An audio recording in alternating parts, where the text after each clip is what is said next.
Hi, this is James Garden, the CineTechGeek, and I'm here at CinemaCon 2016 with David Hancock. Now, David's a well-respected guy here because over the many years, you give a presentation, usually at International Day, which tells us about the past of how digital went and the transition and what we should have expected in the future. So every year, I've always found your discussions or your talks very insightful. Thank you. And specifically important because back in the digital transition days, where a lot of cinema owners were very nervous about the transition, it's your sort of information which was like the information which allowed them to go to bed knowing that they had a future, right? And there was nothing to worry about. And that's what I'm here again to have a discussion with David about again, because there are some new things on the horizon, some new developments in digital cinema.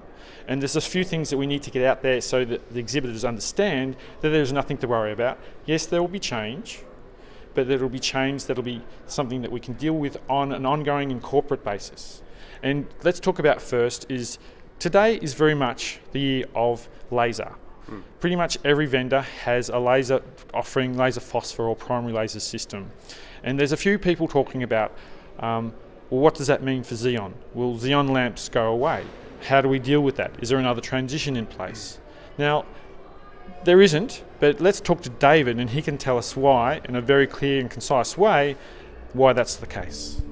Thank you, James, and thanks for your comments. We've been tracking digital cinema for 17 years now, and we put data together. We tracked it in the early days when there was 1, 2, 5, 10 screens, right through to now, which is 142,000 D-cinema screens around the world. So 98% of the world is now digitized. So the transition, as it was, is finished.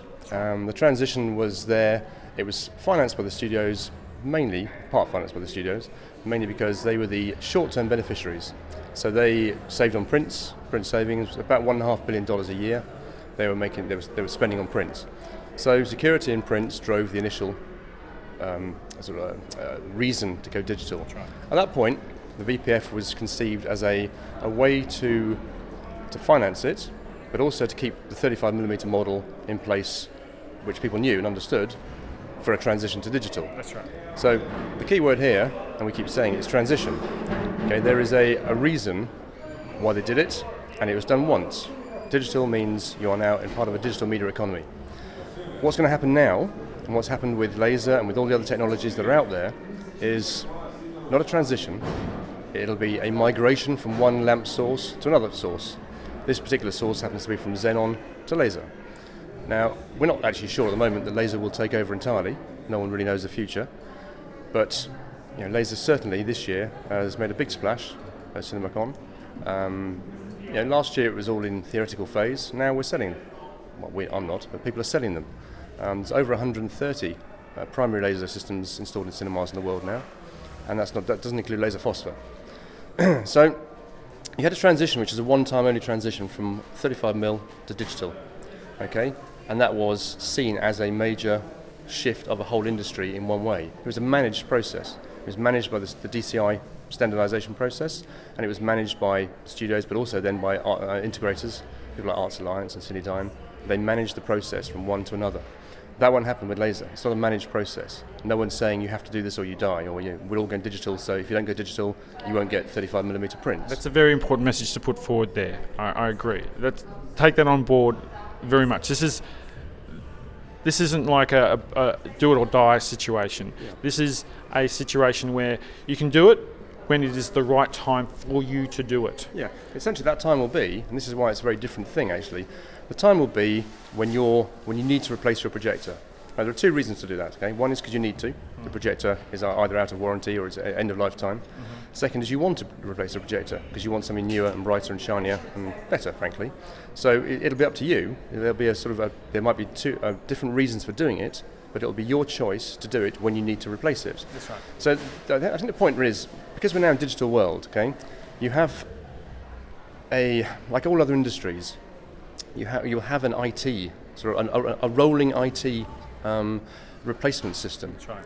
You won't be sort of buying a 35mm projector and then just mending it every time it breaks. That's right, and it's a big message, and also I think a lot of cinema owners recently have started to realise this. This isn't a projector you can keep running for 70 years. No, it's digital. That's right. Frankly, the fact is it lasts for 10 years. Now in the digital world, that's pretty good. Yes. Your iPad, your phones, they last, 18 months, 2 years? That's a sort of normal life cycle. So a 10-year warranted life cycle for a digital projector is already actually extending the normal sort of world of digital. So once 10 years is up, and if you went digital in 2007, then that's quite close, then you have to think about, okay, we now need to get different projectors. At that point, your choice could be, or will be, do I get a laser projector, phosphor, cheaper ones, or the RGB primary ones, the more expensive, and usually for the larger, brighter screens, or do I stick with Xenon? Now, Xenon hasn't gone away. As I said, we only have 130 or so laser systems in the market now. But, a company like Barco, for example, has committed to, within 3 years, all the projectors they sell, so the new projectors they sell to the market, will be laser. Yeah. Now, the other companies haven't done that yet, but if laser takes off like people think it could, then they will. So in 3 to 4 years' time, you'll probably be in a situation where when you need to replace your projector, you will be looking at replacing it with a laser projector, either RGB or laser phosphor. Well, the fact is you'll probably be looking that Xeon projectors in 3 to 4 years' time may not actually be available. Correct. But the issue here is that lamps will still be required, yes. And the big difference between the film transition and a light source will be required. Yes, a light source. But the big difference between the transitioning from film to digital and transitioning from Xeon to laser is that we are the film industry. When we stopped using film, it sort of really stopped the need for creating film. The big thing about lamps is that we are a tiny little industry in the world of lamp creation. Well, indeed, yes. So there will always be zillions of manufacturing companies that can create lamps at a drop of a hat, unlike film. So the transition will be easily managed, and if we want lamps, they'll just go out and manufacture some lamps. It's not going to fall off a cliff. If there's a continued demand for lamp, someone will give you a lamp. That's exactly right. But, if the economics are, I know the economics of laser, and the prices are, the thing to remember about laser is it's actually quite an old technology. Yes. Okay? It's not as if someone's just said, it's a new technology, we're going to put it in cinemas, prices will drop massively because it's new. Prices will drop because of volume in cinemas, and actually for cinemas, for the laser world, cinemas represent quite a big market. Yes. But it's a technology that's 50 years old.